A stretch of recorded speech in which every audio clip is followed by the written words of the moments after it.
मेरी दोनों बहू का इस घर में स्वागत है। अंदर आ जाओ, तुम दोनों बहुत सुंदर हो, बहुत प्यारी हो। केसरी ऐसा सोचकर अपने मन में सोच रही होती है।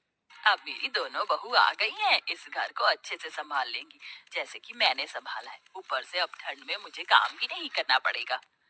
जैसा मैंने सोचा था उससे भी बहुत सुंदर है मेरा ससुराल। अपना ससुराल देखकर तो मुझे इतनी खुशी हो रही है कि बस क्या बताऊं। मेरी तो सारी ठंड भी भाग गई, यहाँ तो किसी चीज की कमी ही नहीं है।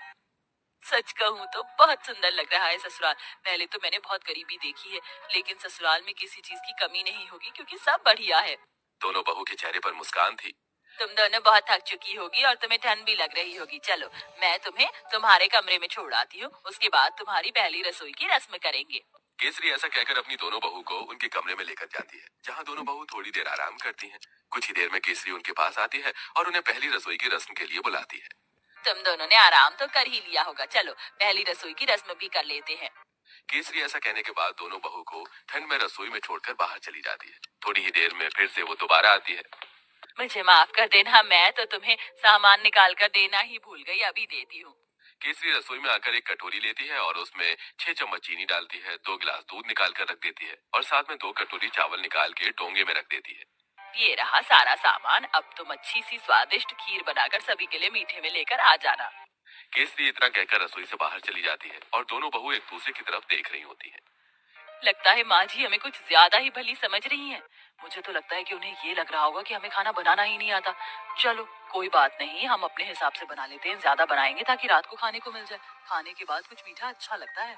इस तरह आराध्या और राधिका दूध चीनी चावल निकाल कर ज्यादा सी खीर बना लेती है, जिसके बाद वो खीर परोसकर घर में सभी को देती है। बहुत अच्छी खीर बनाई है। वैसे ठंड में खीर अच्छी लगती है, लेकिन चलो खाना तो अच्छा बनाना आता है तुम्हें। कितनी अच्छी बात है, मेरी बहू तो बिल्कुल मेरे जैसी आई है, थोड़े सामान में ही अच्छा खाना बनाना। केसरी ये सोचकर बहुत खुश हो रही होती है। वो कुछ देर बाद अपने कमरे में आराम करने चली जाती है। अब दोपहर का खाना बनाने की बारी आती है, तो दोनों बहू ठंड में रसोई में आती है। कुछ ही देर में केसरी भी रसोई में आती है।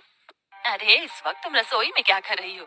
माँ जी हमने सोचा कि समय पर ही दोपहर का खाना बना देते हैं। अरे दोपहर के खाने की क्या जरूरत है, सीधा शाम को खाना बनाना चाहिए ना। वैसे भी ठंड में इतनी भूख कहाँ लगती है, और इस पतीले में क्या रखा है? केसरी तब पतीले को देखती है तो उसके अंदर खीर होती है। हे भगवान, इतनी सारी खीर! तुम दोनों ने इतनी सारी खीर कैसे बना दी, जबकि मैंने तुम्हें सिर्फ 2 कटोरी चावल दिए थे, 2 गिलास दूध दिया था। अरे माँ जी, हमने ज्यादा इसलिए बना ली थी ताकि हम रात तक आराम से खीर खाते रहें। हे भगवान, तुम्हारा पेट है कि कुआं? आज के बाद ऐसा बिल्कुल नहीं होना चाहिए। जितना मैं सामान दूंगी उतना ही बनेगा। ठंड में इतना खाना कोई नहीं खाता। लेकिन माँ जी, लेकिन वेकिन कुछ नहीं। इस घर को चलाना है या घर की बर्बादी करनी है? आज से ही अपने कान में आटा लगा लो, फिर ये गलती नहीं होनी चाहिए। राम राम राम, इतनी सारी खीर देखकर कहीं आज मुझे हार्ट अटैक ही ना आ जाए। ऐसा बोलते बोलते केसरी अपने कमरे में चली जाती है और दोनों बहू ठंड में कांपते हुए एक दूसरे को देखती रह जाती हैं। फिर आती है रात को खाना बनाने की बारी। तो रात को जब खाना बनाने दोनों बहू ठंड से कांपते हुए रसोई में जाती हैं, उनसे पहले वहां केसरी मौजूद होती है। उसने पहले ही सब कुछ गिनती करके निकाला होता है। देखो बहू, ये 1 बैंगन है, 4 आलू हैं, साथ में मैंने आटा निकाल कर रख दिया है। इस आटे में से केवल 10 रोटी बननी चाहिए। 2 मेरी, 4 तुम दोनों की और 4 दोनों मेरे बेटों की। ऐसा कहकर केसरी रसोई में चली जाती है। इस तरह दोनों ही बहू कंजूस सास से बहुत ज्यादा परेशान हो जाती हैं। रोटी बनाते बनाते आखिरी में 10 रोटी के बाद एक लोई रह जाती है। दोनों बहू वो भी बना देती हैं। तो इस बात पर भी केसरी उन्हें खूब सारी बातें सुना रही होती है। बहुत ठंड लग रही है। एक तो घर के सारे काम करो, ऊपर से खाना भी बनाओ, तो गिनती का मेरा तो पेट भी नहीं भरता। पता नहीं कंजूस सास हमें कुछ खाने क्यों नहीं देती। सही बोल रही हो, ऊपर से रसोई में काम करते हुए ठंड लगती है। हमारी सास हमें एक हीटर भी नहीं ला कर दे सकती। वैसे मुझे बहुत जोरों से भूख लगी है।